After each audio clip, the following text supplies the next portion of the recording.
Hi guys, कैसे हैं आप सब और क्या कर रहे हैं आप सब।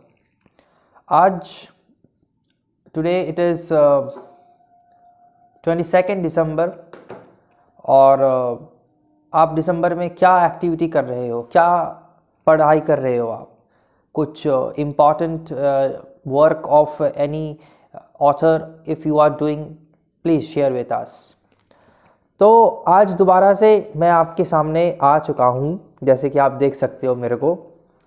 ये आज मैं सोच रहा था कि आज एक नया सा कुछ किया जाए। आज एक नया मैं पोएम शुरू करूँगा जो कि क्लास 11 के एनसीईआरटी के टेक्स्ट बुक में है, the tale of melon city. काफ़ी अजीबोगरीब ये पोएम है जो कि लिखा है विक्रम सेठ ने। बहुत से many of us who have taken preparation for NET, SET or any of the competitive exams related to teaching and all, we have discovered many of the works of Vikram Seth that have been had its background with humorous flavor, and sometime you find irony in it self. तो ये इस class 11th के book में भी मेरे को कुछ ऐसा ही इस पोएम में लगा जो कि मैं आपके साथ शेयर करना चाहूँगा दिल से। और चलो शुरू करते हैं, ज़्यादा टाइम पास ना करके। शुरू से बताऊँगा, हिंदी में बताऊँगा, एक एक वर्ड का मतलब मैं बताऊँगा, और कोई भी डाउट अगर आपको रहता है कभी भी, मीनवाइल आप दिल खोल के पूछो, मैं सब कुछ क्लियर कर दूँगा। ठीक है, बहुत आसान सा ये पोएम और रोमांचक ये पोएम होने वाला है। चलो शुरू करते हैं।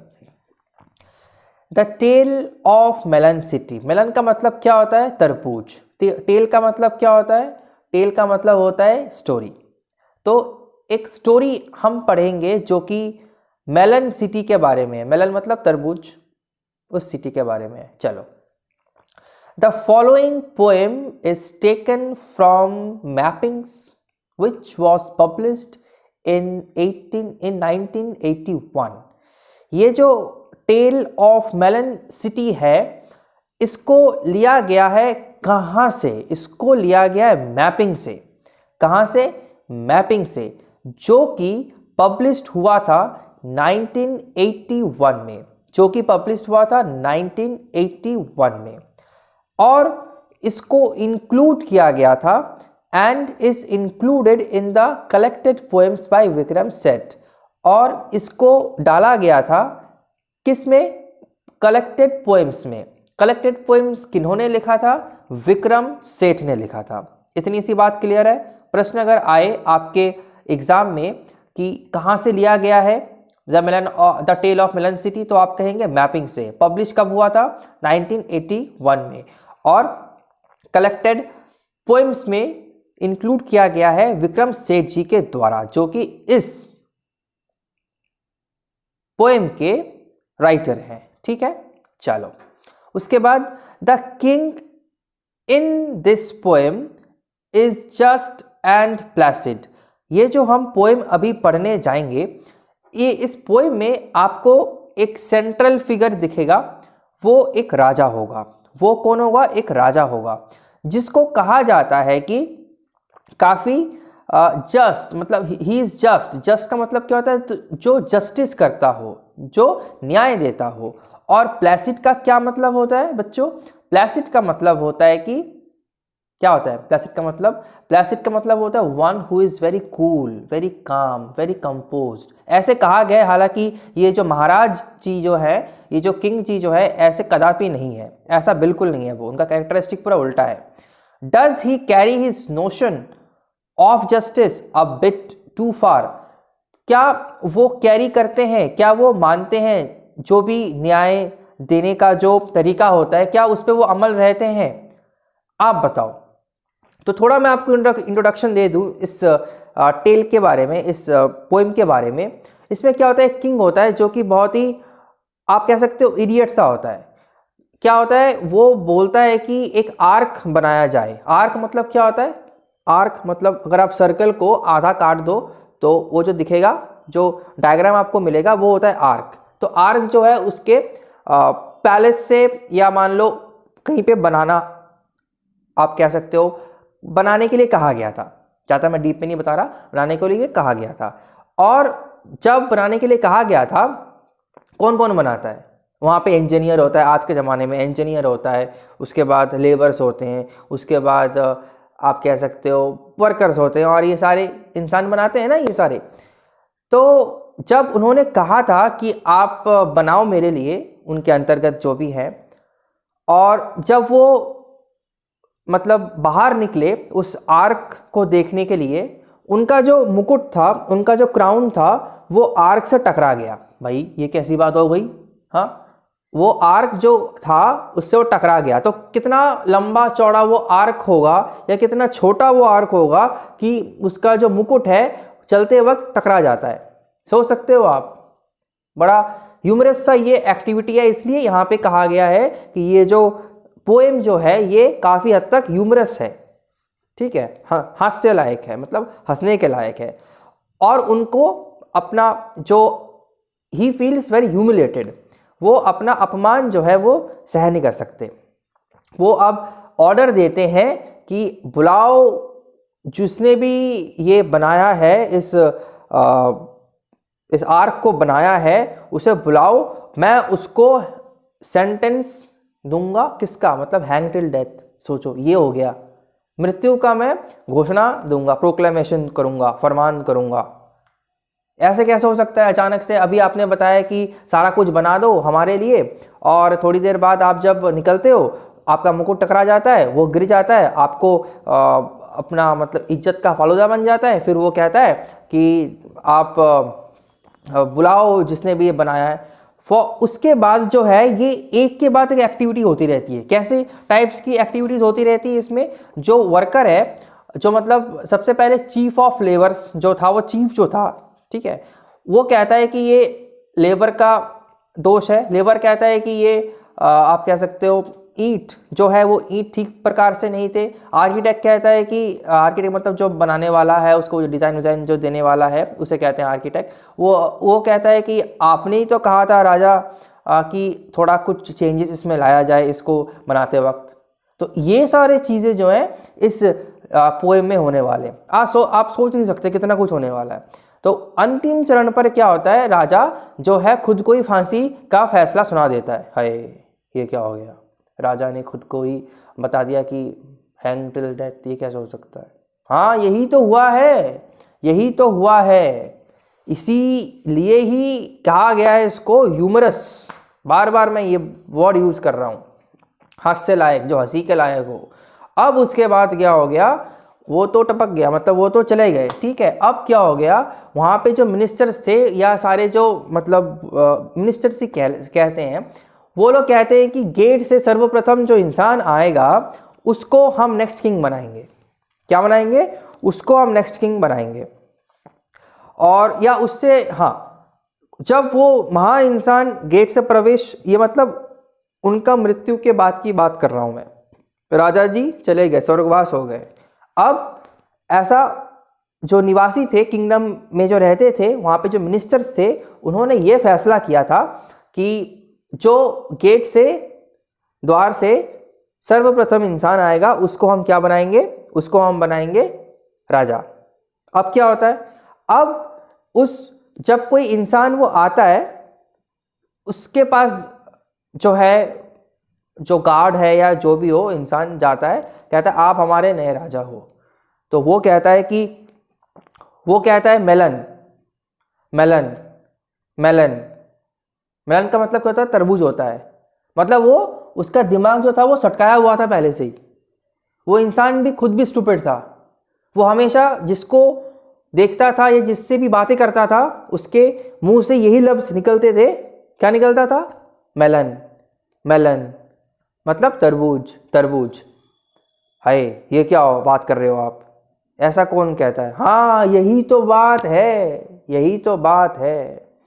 और ये जब हो गया, ऐसा जब हो गया, अब जो निवासी थे, जो किंगडम के जो निवासी थे, वो भी कितने महान है। आप देखो भाई, उन्होंने क्या किया, तरबूजे को, एक तरबूजा जो कि हम खाते हैं, जिसका हम सेवन करते हैं गर्मी के समय में, उसको किंग का खिताब दे दिया गया, उसको राजा का खिताब दे दिया गया, सिंहासन में बैठा दिया और उसके ऊपर मुकुट या ताज जो है वो लगा दिया। और इसके साथ जो है ये पोएम खत्म होता है। उनका ये मानना था, ऐसा क्यों किया? आपके दिल में, आपके माइंड में ये तो प्रश्न जरूर आएगा कि ऐसा क्यों किया, इज इट जस्टिफाइड? जो निवासी थे इस किंगडम के, वो क्या चाहते थे? वो चाहते थे कि हमारे जिंदगी में, हमारे हर एक जन के जिंदगी में कोई किंग या कोई एक्सटर्नल पर्सन या कह लो कोई एक्सटर्नल फोर्स इंटरफेयर ना करे। हम लोग जैसे चल रहे हैं अपने मन मर्जी, उसमें कोई बाधा ना डाले। इसी के चलते एक नॉन लिविंग थिंग जो कि एक तरबूज है, उसको ये लोग स्वीकार किए अपना राजा के तौर पर। क्यों? क्योंकि वो तो कुछ कह भी नहीं सकता और कुछ बोल भी नहीं सकता और कोई फरमान भी वो ऐलान नहीं कर सकता, इस कारण। तो मैं उम्मीद करता हूं कि आपको थोड़ा मैं आइडिया दे पाया हूं। बहुत ही रोमांचक होने वाला है, जैसे कि मैंने पहले भी कहा था। आप बने रहिए अगर आपको थोड़ा सा भी पसंद आए तो। ठीक है, चलो मैं शुरू करता हूं। The tale of melon city. After Idries Shah, Vikram Seth, सबसे पहले मैं बता दूं, विक्रम सेठ इद्रिस शाह को ये जो कविता है वो डेडिकेट करते हैं। ठीक है, संबोधित करते हैं। अब आप पूछोगे मेरे से, इद्रिस शाह कौन थे? इद्रिस शाह जो थे वो एक ऑथर थे। क्या? वो एक ऑथर थे। वो सूफीस्ट ट्रेडिशन को फॉलो करते थे। क्या? सूफीस्ट ट्रेडिशन? सूफीस्ट ट्रेडिशन क्या होता है? सूफीस्ट ट्रेडिशन जो है वो मुस्लिम ट्रेडिशन एक होता है जिसमें उनके जो ऑलमाइटी होते हैं, अल्लाह जी जो हैं, उनको ये लोग वर्शिप करते हैं। उनके जो प्रिंसिपल्स होते हैं, क्या मान्यता है, इसके बारे में है। ठीक है, और ये स्पिरिचुअलिटी को दर्शाता है, ये आध्यात्मिकता को दर्शाता है। ठीक है, अब मैं थोड़ा बता दूं, थोड़ा रोमांचक वाली बात है। इद्रिस शाह ने असलियत में लिखा था the tale of melon city को। किन्होंने लिखा था? इद्रिस शाह ने लिखा था असली वाला the tale of melon city को। अब एक वो जो बुक का नाम था, उस बुक का क्या नाम था? उस बुक का नाम था the caravan of dream. The caravan of dreams, plural है, dreams. Okay, CAR, car, AVAN। ठीक है, द कारवान ऑफ ड्रीम्स। बस इतना याद रखना, ये प्रश्न में पूछा जा सकता है। ओके, अब मैं आता हूं एकदम sentence by sentence, line by line interpretation करने के लिए मैं आपके सामने हाजिर हो चुका हूं। चलो शुरू करते हैं। In the city of joy I sing there was a just and placid king. हाँ, मैंने क्या बोला? In city of joy. क्यों ये मेरे मुंह से निकला पता है? क्योंकि मैं कलकत्ता का रहने वाला हूं और कलकत्ते को कहा जाता है द सिटी ऑफ जॉय। ठीक है, तो in the city of which I sing there was just and placid king. जहां पे, जिस सिटी में मैं रहता हूं, सिटी मतलब क्या होता है? सिटी मतलब शहर। जिस शहर में मैं रहता हूं, जहां पे मैं गाना गाता हूं या जहां का मैं नाम लेता हूं हरदम, वहां पे देयर वॉज जस्ट, वहां पे एक राजा थे जो कि बहुत ही जस्टिस करने में विश्वास करते थे। जस्टिस मतलब न्याय करने में विश्वास रखते थे और बहुत ही ठंड प्रकृति के इंसान थे, मतलब बहुत ही कूल माइंडेड के इंसान थे। कुछ भी प्रॉब्लम होता था वो मतलब उसका मसला जो है, उसका प्रॉब्लम जो है वो रिजॉल्व कर देते थे, इस प्रकार के। ठीक है, फर्स्ट दो लाइन खत्म। The king proclaimed and arc should be constructed. अब देखो क्या देखो, जो राजा जी थे उन्होंने प्रोक्लेम्ड किया था। प्रोक्लेम्ड का मतलब क्या होता है? फरमान किया था। क्या किया था? कि an arc should be constructed. एक आर्क जो है, ऐसा आर्क जो है वो कंस्ट्रक्ट किया जाए, बनाया जाए। That triumphally would span the major thoroughfare. जो कि ट्रायम्फ का मतलब क्या होता है? ट्रायम्फ मतलब विक्ट्री, जीत। हार जीत तो सुना होगा आपने, तो उसमें क्या होता है? हारता है कोई, जीतता है, तो ये क्या है? जीत। तो वो आर्क जो है वो जीतने का प्रतीक होगा। राजा है ना, राजा महाराजा, तलवार, उसके बाद वो शील्ड, मेडल्स, क्या दर्शाता है? पैलेस। पैलेस में आप कभी गए हो तो देख सकते हो कि वो सब शाही चीज जो है वो सारा जो है वो पसंद करते हैं।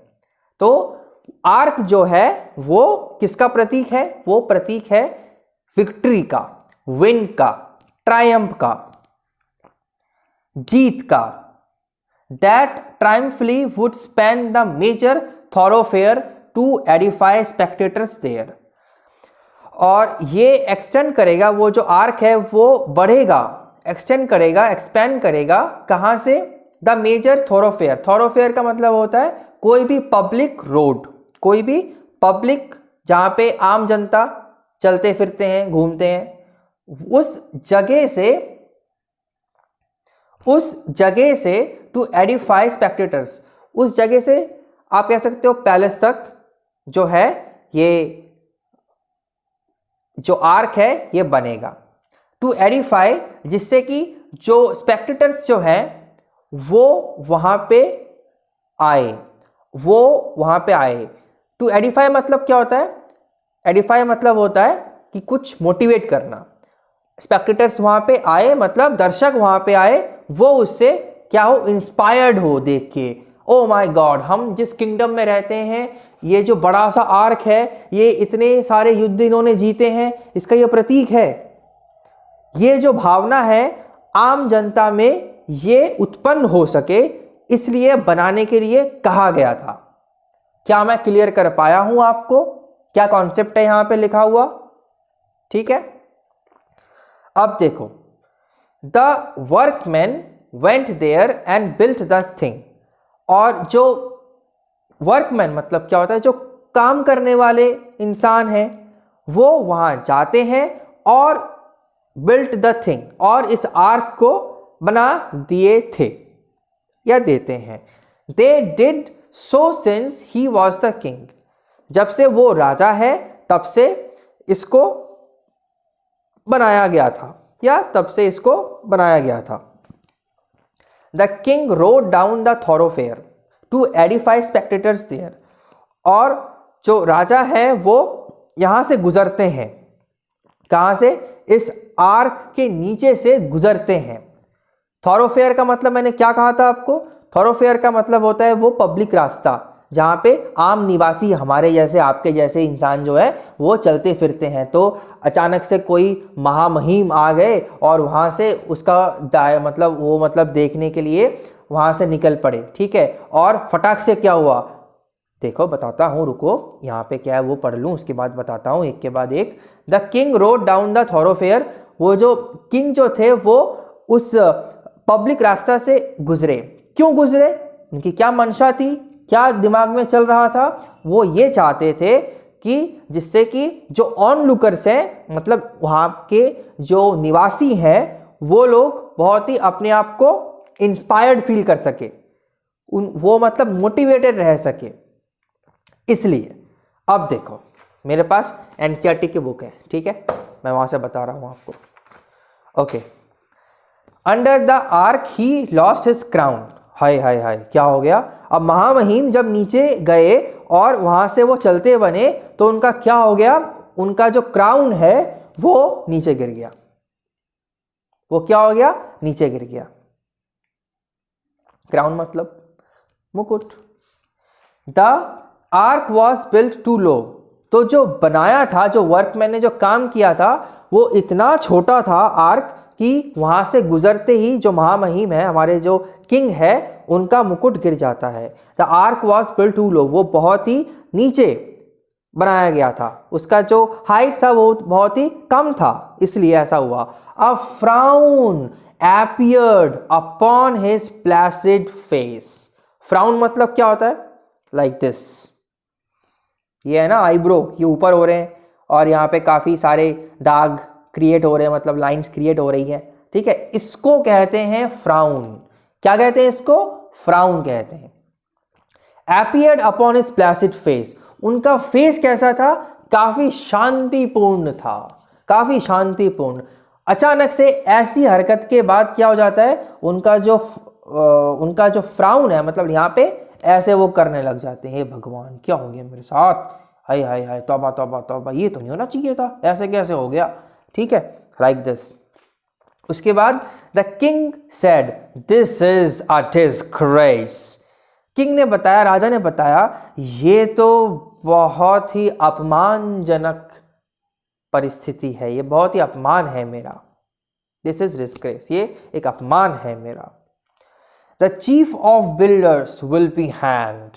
अब क्या कहा जाता है? अब कहा जाता है कि जो चीफ है, जो सर्वोच्च ऊपर जो थे बिल्डर्स के, जो बनाने वाले थे, सर्वोच्च ऊपर में जो जिन्होंने बनाया था, जिनके अंतर्गत बनाया गया था, उनको हैंग किया जाए, मतलब उनको फांसी दे दिया जाए। हाय हाय हाय, तौबा तौबा तौबा। The rope and gallows were arranged. Rope मतलब क्या होता है? रोप मतलब रस्सी, ठीक है, और गैलोज का मतलब क्या होता है? फांसी, ठीक है। तो रस्सी और फांसी जो है वो अरेंज करना शुरू हो जाता है, अरेंजमेंट की शुरुआत हो जाती है कि आप चलो, अब हम देखो क्या करते हैं हम इनके साथ, हमारे साथ ऐसा आपने किया, हमारी परवाह ना की आपने, अब हम आपके लिए परवाह करेंगे तो देखो कैसी खातिरदारी करते हैं। ऐसे ही उनकी मंशा हो गई थी, ठीक है। अब देखो, the chief of builders was laid out. जो चीफ ऑफ बिल्डर्स जो थे वो उनको बाहर लाया गया। निकल गया भाई, निकल के आओ, बताता हूं मैं तुम्हें, मेरे साथ ऐसा आपने मजाक किया हुआ है ना, अब मैं बताता हूं मजाक का रिएक्शन कैसा होता है। He passed the king. अब क्या करते हैं? He passed the king, he gave a shout. वो he passed the king, he gave a shout, उसके बाद वो चिल्लाने लग जाते हैं, ठीक है। राजा के पास से गुजरते हैं और मतलब राजा के पास मतलब राजा, he pass the king, he gave a shout, वो जोर से चिल्लाता है गुजरने के बाद। O king it was the workman's fault. जोर से चिल्लाता है, ओ किंग ये जो था ये वर्कमैन का दोष है, वर्कमैन ने ऐसा कार्य किया है। क्या कार्य किया है? वो बना दिया छोटा आर्क को, जिसके चलते क्राउन गिर गया, इनका जो भेजा जो है वो खराब हो गया, और वो सबको बोलते हैं कि अब फांसी दूंगा फांसी दूंगा। सर्वप्रथम किसको बुलाते हैं? सर्वप्रथम जो है चीफ ऑफ बिल्डर्स को बुलाते हैं। अब वो चीफ ऑफ बिल्डर क्या कहता है? वो कहता है कि ये वर्कमैन, अलग अलग वर्ड्स लिखे हुए हैं, चीफ मैन ऑफ बिल्डर्स लिखा हुआ है पहले, फिर देखो यहाँ पे वर्कमैन लिखा गया है, इनको बारीकी से देख लो, क्योंकि आपको ये सीक्वेंस जो है याद रखनी है, एग्जाम में आपको लिखना है, जिससे कि नंबर आपके एकदम चकाचक आ जाए, ठीक है। उसके बाद क्या करता है चीफ ऑफ बिल्डर्स जो है वो कहता है कि वर्कमैन का ये दोष है। ओ सेड द किंग, ये किसने कहा? It was workman's fault. O said the king, फिर जो राजा है वो कहता है कि अच्छा, ओ ये उनका दोष है, चलो कोई नहीं।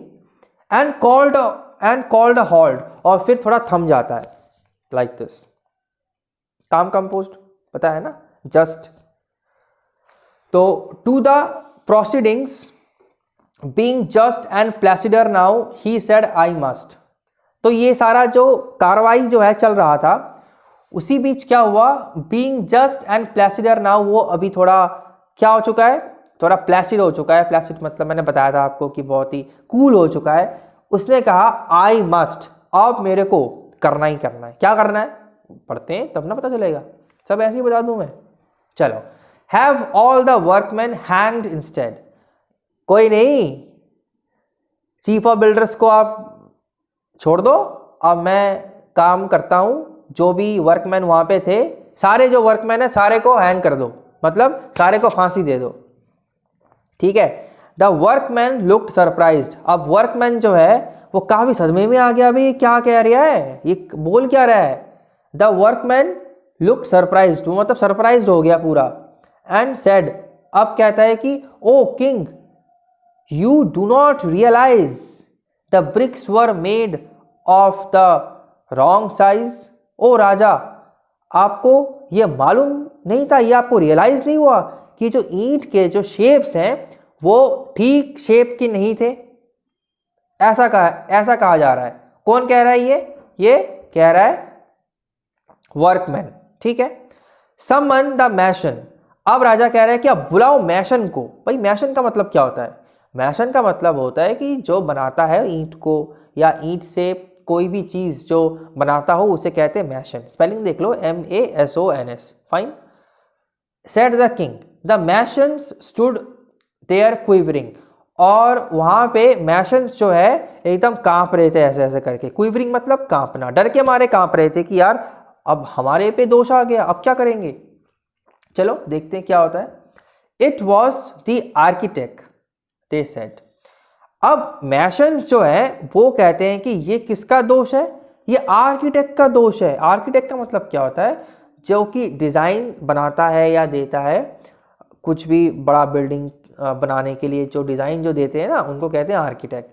उनको कहा जा रहा है, उनके ऊपर दोषारोप फेंका जा रहा है, थोपा जा रहा है। सोचो कहाँ से कहाँ गए। They said the architect was summoned, अब आर्किटेक्ट को बुलाया गया। समन्ड का मतलब मैंने बताया आपको, समन्ड का मतलब होता है कि कोई ऑफिशियली बुलाता हो, ठीक है। आज के युग में मैं आपको बताऊं, कोर्ट ने बुलाया है उनको। The court has summoned Rahul, the court has summoned Rekha, like this, ठीक है। Well architect said his majesty, अच्छा architect said his majesty, I do ordain that you shall be hanged. फिर कहता है कि अब आर्किटेक्ट को बोलता है कि अब यू शैल बी हैंग्ड मतलब आपको अब फांसी दी जाएगी। सोचो फिर, you shall be hanged. Said the architect, O king you have forgotten one small thing. अब आर्किटेक्ट महाशय क्या कहते हैं कि ये कहते हैं कि अरे राजा, आप तो एक चीज भूल ही गए। क्या है प्रभु, क्या भूल गए हम? वन स्मॉल थिंग, एक छोटी सी चीज। You made certain amendments to the plans when I showed them to you. आपने कुछ चेंजेस, बदलाव किए थे। अमेंडमेंट्स का मतलब है बदलाव, उन प्लानों में जो कि हमने बनाया था। आपको जब हमने दिखाया था तो आपने कुछ चेंजेस कर दी थी। द किंग हर्ड दिस, राजा ने सुना इसको। द किंग सॉ रेड, वो मतलब थोड़ा बौखला गया, मतलब थोड़ा लाल सा हो गया। In fact he nearly lost his head, in fact वो जो है उसका जो दिमाग जो है एकदम घूम गया गुस्से, मतलब उसको समझ में नहीं आ रहा था क्या हो रहा है। या मैं कंक्लूजन में आना चाहता हूँ, ये तो आने ही नहीं देते, कहीं इसके बाद वो, उसके बाद ये, इसके बाद वो, चलता रह रहा है ऐसा, ये जो सिलसिला है खत्म ही नहीं हो रहा। उसके बाद देखो, but being a just and placid king he said this is tricky thing. वो किस लिए फेमस थे वो राजा? काफी वो न्याय देते थे, इसलिए जस्ट लिखा हुआ है। काफी वो काम थे, मतलब कूल, मतलब बहुत ही शांत इंसान थे, इसलिए। फिर भी उनको वो एक कंक्लूजन में नहीं आ पा रहे थे, उनको समझ में नहीं आ रहा था वो क्या रहा है, ठीक है। उसके बाद वो क्या कहते हैं, अब वो कहते हैं quote unquote, this is a tricky thing. ये काफी ट्रिकी थिंग है। ट्रिकी थिंग मतलब काफी ये कॉम्प्लेक्स सा चीज है, ठीक है, एकदम सिंपल प्लेन नहीं है। घुमा फिरा के मेरा दिमाग का पूरा दही बना दिया। आई नीड सम काउंसिल, अब मेरे को जो है कोई सलाहकार चाहिए जो मेरे को सलाह दे सके कि क्या करूं मैं, क्या सही है। Bring to me the wisest man in the country, बुलाओ उनको जो सबसे ज्यादा मेधावी इंसान है इस पूरे मोहल्ले में। कंट्री मतलब उनका जो किंगडम है वहां पे। The wisest man was found and brought. देखो भाई कितना यार, ये तो 5G से भी ज़्यादा ये एडवांस्ड है क्या, इतना जल्दी उनको मिल भी गया जो वाइजेस्ट मैन थे। तो कहा जा रहा है कि वाइजेस्ट मैन को मिला उनको और उनको ले आया गया। ने carried to the royal court. ने का मतलब क्या होता है, और रैदर उसको ले आया गया रॉयल कोर्ट में, जहां पे ये जो महाराज जी जो हैं वो विराजमान थे, मतलब वो वहां पे प्रकट थे। He could not walk and could not see, so old and therefore wise he was he। तो सोचो यार, ये इंसान भी क्या इंसान है जिसने मतलब क्या बताऊं, चलो बताता हूं। He could not, जो वाइजेस्ट मैन था उससे तो चला भी नहीं जा रहा था, ना उसे देखा जा रहा था, और काफी वो बुढ़ाओ था, मतलब वयस्क थे, और उनको ले आया गया वहां पे। बट इन अ क्वेवरिंग मतलब कांपता हुआ, मतलब इतना उनका दुर्बल वो थे, वो इतना वीक थे कि वो कांप रहे थे। और कांपने वाला जो वॉइस था, वो तो कांप नहीं रहे थे, उनकी वॉइस कांप रही थी। तो कांपते हुए वॉइस में उन्होंने कहा the culprit must be punished. तो वो कहते हैं कि कल्प्रेट जो है, जो दोषी जो है, उसको पनिश्ड होना चाहिए, उसको पनिशमेंट देनी चाहिए। Truly the arch it was that band.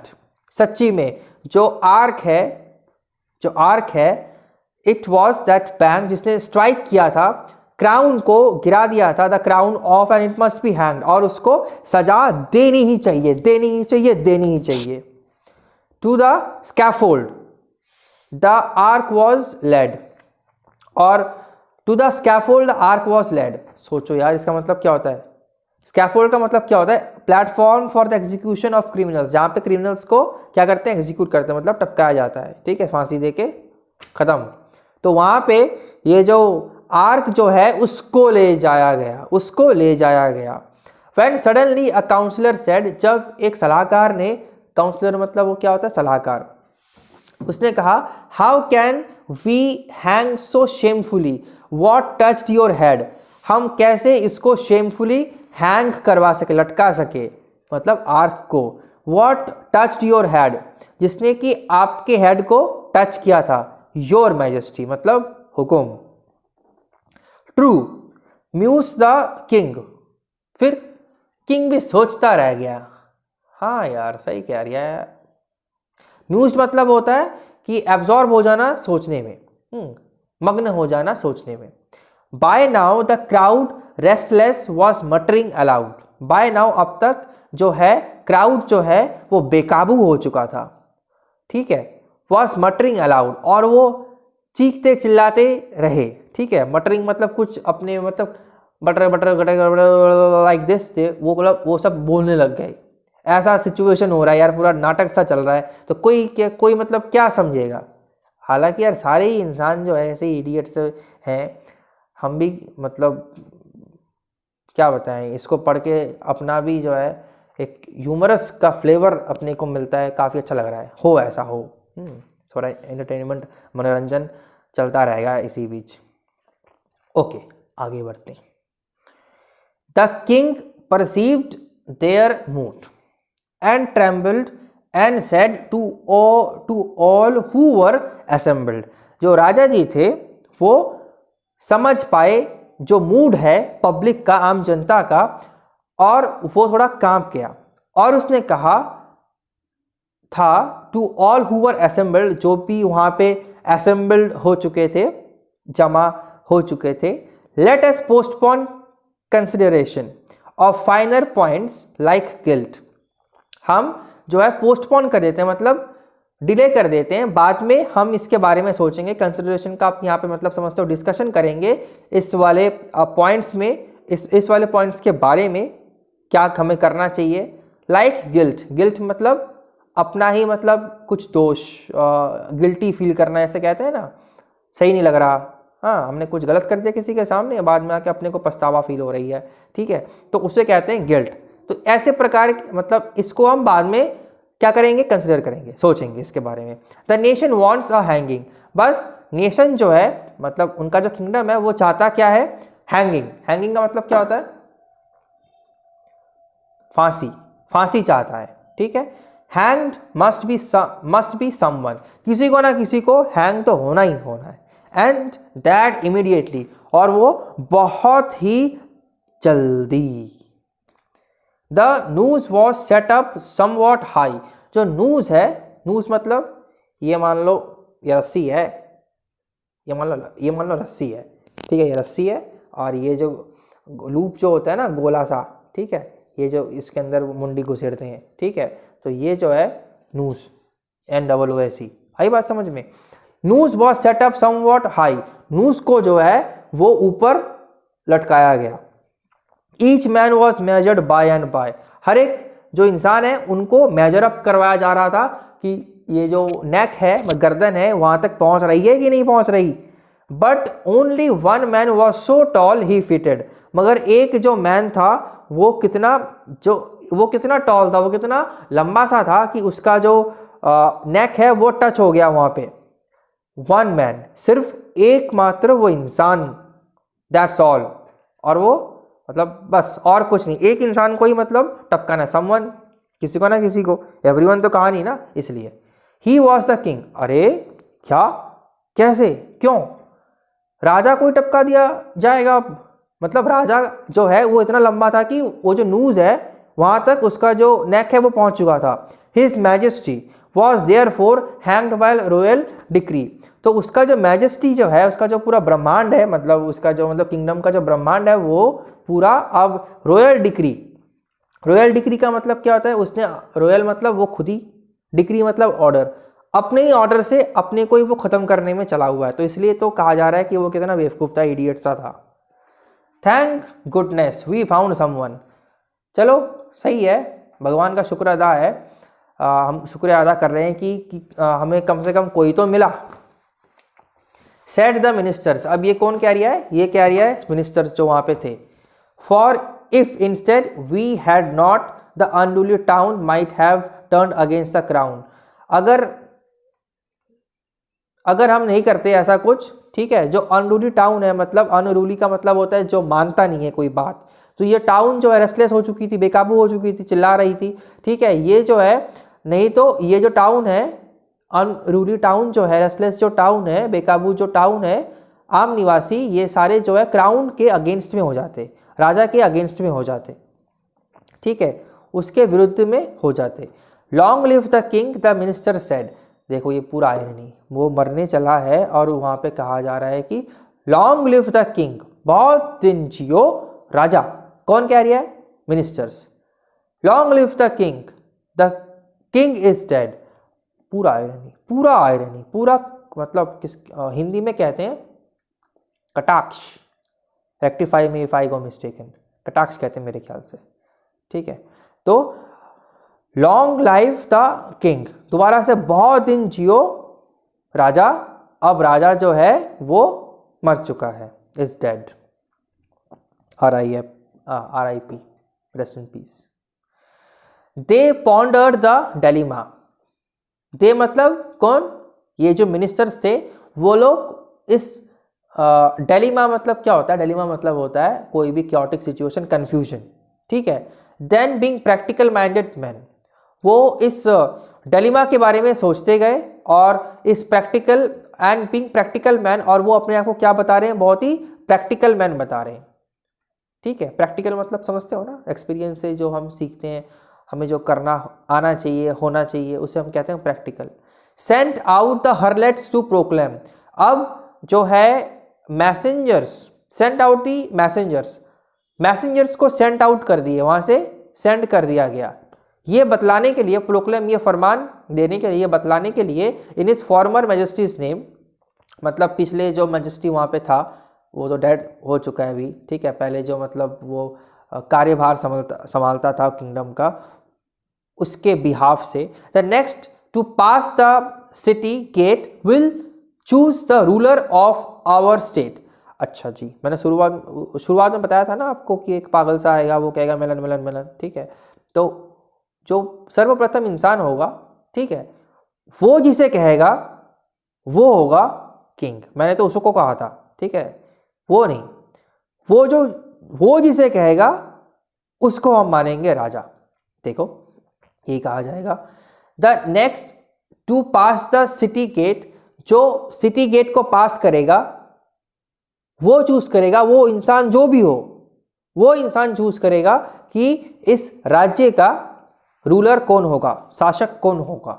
As in our custom this will be enforced with due ceremony, और जैसे कि हमारे कस्टम में ये जो प्रथा है, this will B enforced with due ceremony, और जैसे कि पहले जब राजा हमारे राज्य में बनते हैं या बने हुए थे, अलग अलग समारोह अरेंज हमने किया था, ऑर्गेनाइज किया था, सेलिब्रेट किया था, तो ये जो अभी जो बनेगा राजा, उसके लिए भी ये समारोह जो है वो आयोजन हम करेंगे। A man passed by the city gate, सच्ची में एक मैन जो है वो सिटी गेट से पास करता है, और वो कैसा था, एन इडियट, मतलब वो पागल सा था, स्टूपिड था, ठीक है। द गार्ड्स क्राइड का मतलब क्या होता है, क्राइड का मतलब चिल्लाना यहाँ पे, ठीक है। तो गार्ड्स जो है वो चिल्लाते हैं, वेट, रुको, who is to be the king, कौन बनने चला है अब राजा, decide. A melon, the idiot replied, अब वो कहता है, वो जो मैन जो है, जो कि गेट के पास से गुजर रहा है, वो कह रहा है, उससे जब पूछा गया who is to be the king, कौन अब राजा बनेगा, अब वो कह रहा है, वो पासर बाय मैन कह रहा है कि एक तरबूज बनेगा। द इडियट रिप्लाइड, वो इडियट जो है वो रिप्लाई करता है, this was his standard answer to all questions, चाहे आप किसी भी प्रकार का उससे प्रश्न पूछो, उसका जो उत्तर है वो यही रहेगा। हर एक उत्तर के लिए वो कहेगा अ मेलन, या सिर्फ मेलन, मतलब हर एक कुछ उसको तरबूज ही तरबूज दिखता है। सोचो,